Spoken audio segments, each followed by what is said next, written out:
Hello friends, मेरा नाम विनय सोनी है और आप देख रहे हैं मेरा YouTube channel achievement for unit.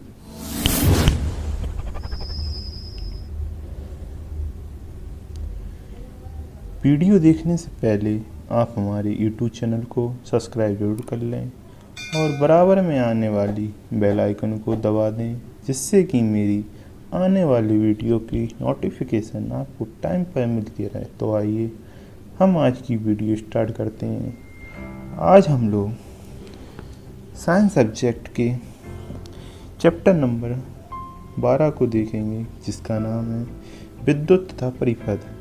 सामान्यतः परीक्षा की दृष्टि से इस चैप्टर में जो भी महत्वपूर्ण है उसको हाईलाइट किया गया है। तो आइए देखते हैं। सामान्यतः एनसीईआरटी की एक एक लाइन बहुत कुछ सीखने को देती है। तो देखते हैं। हम विद्युत का उपयोग अपने बहुत से कार्यों को आसान बनाने के लिए करते हैं। जैसे उदाहरण के लिए हम विद्युत का उपयोग कुएं से पंप द्वारा जल बाहर निकालने तथा जमीन की सतह से जल को छत पर रखी हुई टंकी पर पहुंचाने के लिए करते हैं। तथा अन्य कौन कौन से कार्य हैं जिनके लिए आप विद्युत का उपयोग करते हैं, इनमें से कुछ को सूचीबद्ध कर अपनी नोटबुक में लिख सकते हैं। आप हमें नीचे कमेंट करके बता सकते हैं, क्या आपकी सूची में प्रकाश के लिए विद्युत का उपयोग सम्मिलित है? सूरज छिपने के बाद भी विद्युत हमारे चारों ओर सड़कों पर, दफ्तरों पर, फैक्ट्रियों को प्रकाशित करने में सहायक होता है। यह रात में लगातार काम करने में हमारी सहायता करता है। विद्युत हमें बिजली घर से प्राप्त होती है, फिर भी विद्युत की आपूर्ति ठप हो सकती है। क्या कई अन्य साधन है जिसके द्वारा हमें विद्युत प्राप्त हो सकती है? जैसे कि हमें टॉर्च का उपयोग करेंगे तो उसमें एक बल्ब होता है जिसका स्विच दबाते ही हमें प्रकाश मिलने लगता है। सामान्यतः हम अपने दैनिक जीवन में अनेक प्रकार की वस्तुएं देखते हैं जिनमें विद्युत का उपयोग होता है। विद्युत के माध्यम से वह प्रकाशमान होती हैं। रात्रि में हमें विद्युत के द्वारा ही प्रकाश प्राप्त होता है। तो आइए अब हम विद्युत सेल को जानेंगे। टॉर्च के बल्ब की विद्युत सेल से मिलती है। विद्युत सेल का उपयोग विद्युत स्रोत के रूप में अलार्म, घड़ी, कलाई घड़ी, रेडियो, कैमरा, अन्य युक्तियों में किया जाता है। सामान्यतः जो विद्युत सेल होता है उसका कलाई घड़ी, रेडियो, कैमरा अन्य सामान्यतः प्रयोग में लाया जाता है। क्या आपने कोई विद्युत सेल को ध्यानपूर्वक देखा है? सामान्यतः आप सेल को देखते होंगे। आपने यह देखा होगा कि इसके एक ओर धातु की एक टोपी और दूसरी ओर धातु की डिस्क होती है। सामान्यतः जो सेल होता है उसके ऊपर की ओर धातु की टोपी तथा नीचे की ओर एक डिस्क लगी होती है। क्या आपने विद्युत सेल के एक धन चिन्ह और एक ऋण चिन्ह लगा देखा है? सामान्यतः जो सेल होता है उसका ऊपरी भाग पॉजिटिव पॉइंट और नीचे का भाग डिस्क होती है, उसको नेगेटिव पॉइंट कहा जाता है। सभी विद्युत सेलों में यह दो सिरे होते हैं जिनमें एक धनात्मक टर्मिनल और दूसरा ऋणात्मक टर्मिनल होता है। विद्युत सेल में संचित रासायनिक पदार्थों से सेल विद्युत उत्पन्न करता है। जो सेल होता है उसमें अनेक प्रकार के रासायनिक पदार्थ होते हैं जो आपस में प्रक्रिया के माध्यम से विद्युत ऊर्जा उत्पन्न करते हैं। रासायनिक पदार्थ इस्तेमाल कर लिए जाते हैं तब विद्युत सेल विद्युत पैदा करना बंद कर देता है। सामान्यतः जो सेल में विद्युत या रासायनिक पदार्थ उपस्थित है उसके पूर्ण रूप से उपयोग हो जाने के बाद उससे विद्युत उत्पन्न होना बंद हो जाती है। आइए हम विद्युत सेल के बारे में कुछ चेतावनी भी देखते हैं। आपने विद्युत खंभों, विद्युत उपकेंद्रों तथा अन्य स्थानों पर इस प्रकार के चिन्ह को देखा होगा, जैसा कि हम यहाँ चेतावनी के नीचे देख सकते हैं चिन्ह बना है। यह दर्शाता है कि विद्युत का उपयोग उचित रूप से न किया जाए तो यह अत्यधिक खतरनाक हो सकती है। यदि विद्युत तथा विद्युत युक्तियों को सावधानी पूर्वक न बरता जाए तो हम उससे बच सकते हैं। अगर असावधानी पूर्वक बरता जाए तो यह गंभीर चोट अथवा मृत्यु तक का कारण बन सकती है। आपको कभी भी विद्युत के चारों तारों अथवा सॉकेट के प्रयोग करने के प्रयत्न नहीं करना चाहिए, क्योंकि यह हमारे लिए अनेक प्रकार से हानिकारक है और व्यक्ति का जो शरीर है वो विद्युत का कुचालक होता है। उस विद्युत सेल को एक विद्युत सेल में बदलना पड़ता है। टॉर्च के बल्ब में कांच का एक बाहरी आवरण धातु की सतह पर चिपका होता है।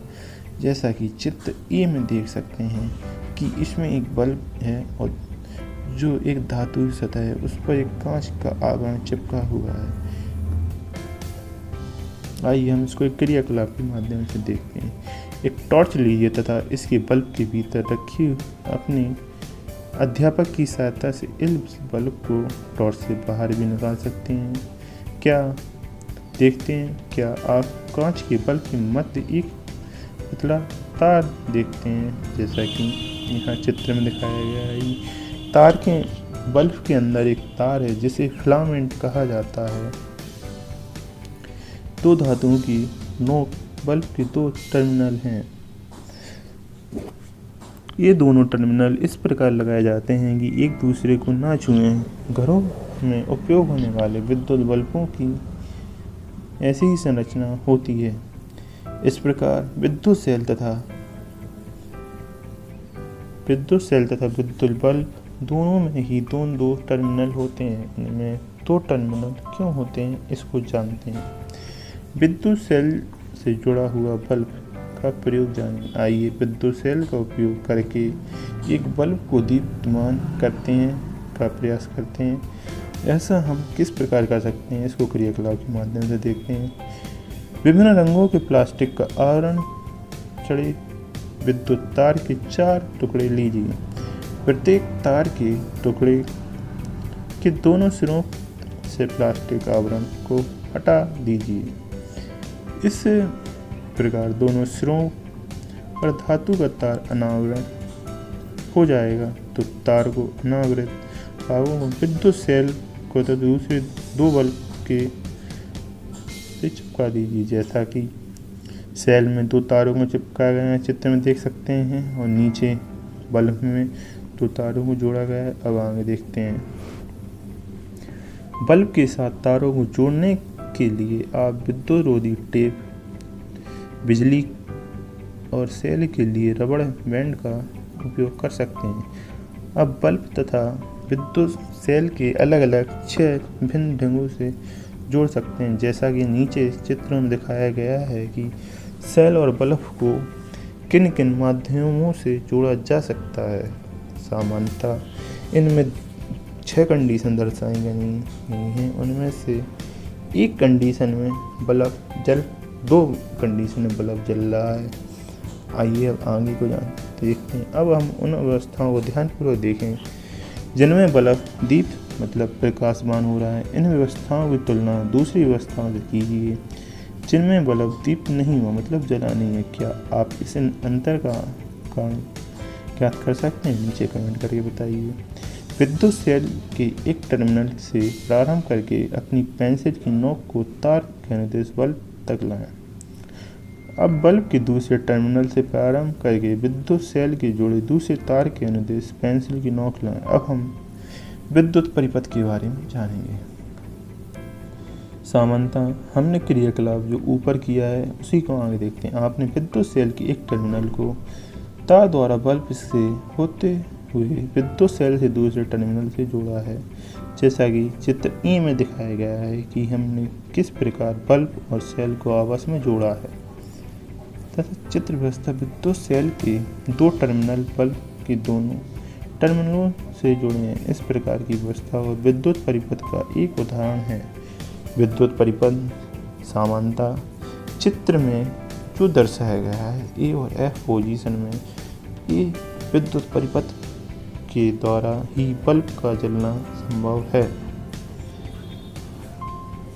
बल्ब केवल तभी प्रकाशवान होता है जब परिपथ में विद्युत धारा रहती है। सामान्यतः किसी विद्युत परिपथ में दर्शाए गए चित्र के अनुसार विद्युत धारा की दशा विद्युत सेल के टर्मिनल प्लस पॉइंट से नेगेटिव टर्मिनल की ओर होती है। सामान्यतः जो विद्युत धारा प्रवाहित होती है वो प्लस टर्मिनल से माइनस टर्मिनल की ओर होती है। जब बल्ब के टर्मिनलों के तार के द्वारा विद्युत सेल के टर्मिनलों से जोड़ा जाता है तो बल्ब से तंतु से होकर प्रकाश में बल्ब में विद्युत धारा बहने लगती है और बल्ब प्रकाशमान हो जाता है।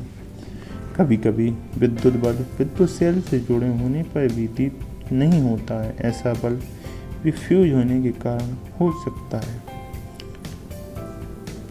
आइए अब हम अन्य प्रयोग या क्रियाकलाप के माध्यम से परिपथ के बारे में जानेंगे। एक टॉर्च बल्ब तथा तार का एक टुकड़ा लीजिए। आप पहले की तरह तार के सिरों प्लास्टिक की आवरण को हटाएं, जैसा कि नीचे चित्र में दर्शाया गया है। एक सिरे को बल्ब के धातु के ढांचे के चारों ओर लपेट दें।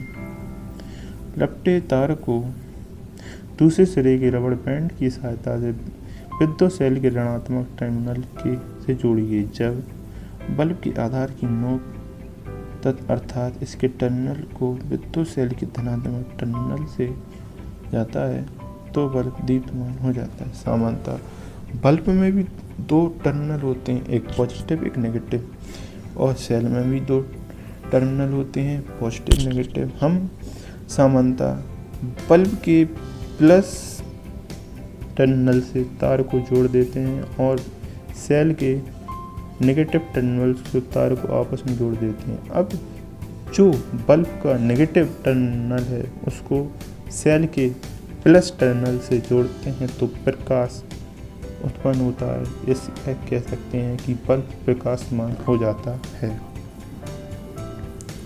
अब हम विद्युत स्विच के बारे में जानेंगे। घर में तैयार की गई ढांचे को ऑन तथा ऑफ करने के विद्युत सेल की नोक से स्पर्श कराते अथवा हटाते हैं। यह एक साधारण विद्युत स्विच था। इसे उपयोग करना सुविधाजनक नहीं है। आइए हम इसको क्रियाकलाप के माध्यम से बनाएंगे। आप दो ड्राइव पिन तथा एक सुरक्षा पिन, दो तार तथा थर्माकोल या लकड़ी के बोर्ड से एक विद्युत स्विच तैयार कर सकते हैं। सुरक्षा पिन की रिंग में एक ड्राइव पिन लगाकर इसे थर्माकोल शीट पर गाड़ दीजिए। जैसा कि चित्र में दर्शाया गया है कि एक थर्माकोल की शीट पर दो ड्राइव पिन और एक सेफ्टी पिन को लगाया और इन ड्राइव पिन में दो तारों को लगाया गया है, जो एक साधारण स्विच को तैयार करने में सहायक है। अब दूसरी ड्राइव पिन को थर्मामीटर शीट पर इस तरह लगाएं कि सुरक्षा पिन स्वतंत्र रूप से गति कर सके। इस प्रकार जुड़ा हुआ सुरक्षा पिन इस क्रियाकलाप में आपका स्विच होगा। जैसा कि जो यहाँ पिन है, सुरक्षा पिन या सेफ्टी पिन, यह आपकी स्विच का कार्य करेगा। आइए आगे देखते हैं। अब विद्युत सेल और बल्ब और स्विच को चित्र 12.9 की भांति जैसा कि चित्र में दर्शाया गया है। इसके बल्ब के एक भाग को एक ड्राइंग पिन से जोड़ा गया है और सेल के एक भाग को एक दूसरे टाइप पिन से जोड़ा गया है, और जो सेफ्टी पिन है इसको सेल से की डोरी जो टाइप पिन में जुड़ी है उससे छुआने पर बल्ब प्रकाशमान हो जाएगा और हटाने पर बल्ब स्वतः बंद हो जाएगा। यह एक स्विच का कार्य करता है। आइए हम विद्युत चालक तथा विद्युत रोधक तार के बारे में जानेंगे। यहाँ जो चित्र में दर्शाया गया है यह विद्युत टॉर्च की या बेड टॉर्च की आंतरिक स्थिति को दर्शाया गया है कि आंतरिक स्थिति में कौन कौन से भाग होते हैं। इसमें जो प्लस माइनस और की जो स्थितियाँ दर्शाई हुई हैं वह विद्युत सेल है। इसमें एक प्लास्टिक का आवरण है और इसमें एक स्विच है जिससे ऑन ऑफ करने पर टॉर्च जलती है, बंद होती है। इसमें एक बल्ब है जो जलता है, बुझता है और इसमें एक परावर्तक लगा है जिससे कि बल्ब के प्रकाशवान होने पर इसका अत्यधिक क्षेत्र में फैला हो। आइए अब हम विद्युत चालक तथा विद्युत रोधक को देखते हैं। हमने अपने सभी क्रियाकलापों में परिपथ का पूरा करने के लिए धातु के तार उपयोग किए। मान लीजिए परिपथ बनाने के लिए धातु के तारों के स्थान पर हम सूती धागे का उपयोग करते हैं। क्या आप सोचते हैं कि इस अवस्था में बल्ब दीप्तमान होगा? विद्युत धारा प्रवाह के लिए परिपथ इस प्रकार के पदार्थों का उपयोग किया जा सकता है। सामान्यतः धातु ही वह पदार्थ है जो विद्युत प्रवाह के लिए चालक का काम करता है।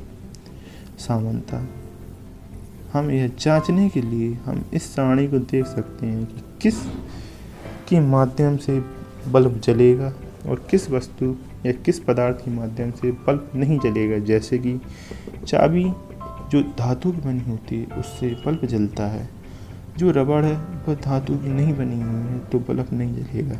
ऐसे ही स्केल वो भी प्लास्टिक की तो नहीं जलेगा, माचिस की तीली वह लकड़ी की तो नहीं जलेगी, कांच की चूड़ी वो कांच की है तो नहीं जलेगी क्योंकि वह एक धातु की नहीं बनी है। लोहे की कील जो कि एक धातु की बनी है उससे प्रकाश उत्पन्न होगा, बल्ब जल जाएगा। कुछ पदार्थ हमने अंदर से विद्युत धारा प्रवाह होने देते हैं। सामान्यतः कुछ जो पदार्थ होते हैं जो धातु में होती हैं वो अपने अंदर से विद्युत धारा प्रवाहमान होने देती हैं। जो पदार्थ विद्युत धारा प्रवाह होने देते हैं वह विद्युत चालक तथा विद्युत रोधक अपने अंदर से विद्युत धारा को प्रवाह नहीं होने देते हैं, उन्हें विद्युत रोधक कहा जाता है। सामान्यतः जो पदार्थ अपने अंदर से विद्युत धारा प्रवाह होने देते हैं उन्हें विद्युत चालक कहा जाता है और जो पदार्थ अपने अंदर से धारा प्रवाह नहीं होने देते हैं तो उन्हें विद्युत रोधक या प्रतिरोधक कहा जाता है। आइए अब हम इस पाठ का सारांश देखेंगे।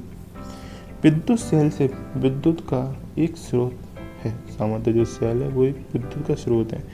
विद्युत सेल में दो टर्मिनल होते हैं, एक प्लस टर्मिनल, एक नेगेटिव टर्मिनल।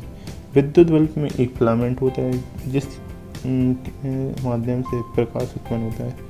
विद्युत धारा प्रवाह होने पर बल्ब प्रकाशवान होता है। बंद विद्युत परिपथ में विद्युत धारा विद्युत सेल के एक टर्मिनल से दूसरे टर्मिनल तक प्रवाहित नहीं होती है।